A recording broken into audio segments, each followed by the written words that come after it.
মাথা মাথা থেকে পা পর্যন্ত আপাত মস্তকের মাঝে যে সমস্যাগুলি আছে, যদি ডাক্তারি প্রবলেম হয় তাহলে তার হাত যেন স্বাভাবিক থাকে। আর যদি জিন বা জাদুর সেহের হয়, যদি কোনো বদনজর হয়, কোনো মানুষের দুশ্মনী হয়, কোনো সেহের হয়, জাদুটনা হয়, বানটান হয়, দেহদানব জিনপরির যদি কোনো আসর হয়, তাহলে তার ডান হাতের মধ্যে যেন ওজন দেওয়া হয়, হাত যেন বাড়ি হয়ে যায়, হাত যেন বাড়ি হয়ে যায়। বিসমিল্লাহির রহমানির রহিম। বিসমিল্লাহির রহমানির রহিম। বিসমিল্লাহির মাথা থেকে পা পর্যন্ত আপাত মস্তকের সমস্যাগুলি ডাক্তারি হয়, তাহলে তার হাত স্বাভাবিক নর্মাল তা হোক। যদি জিন জাদুর হয়, জাদুগ্রস্ত হয় বা জিনগ্রস্ত হয়, তাহলে তার হাতের মধ্যে ওজন দেওয়া হোক, হাতটা ভারী হয়ে যাও, হাতটা অটো নিচের দিকে যাইতে তা হোক, তার ডান হাতটা অটো নিচের দিকে যাইতে তা হোক।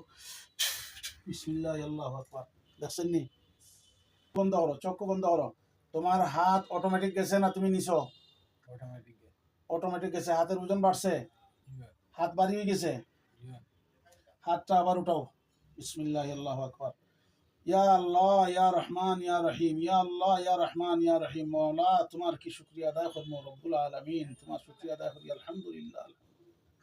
আল্লাহ, এই মুহূর্তে তোমার খাস রহমত নাজিল হোক।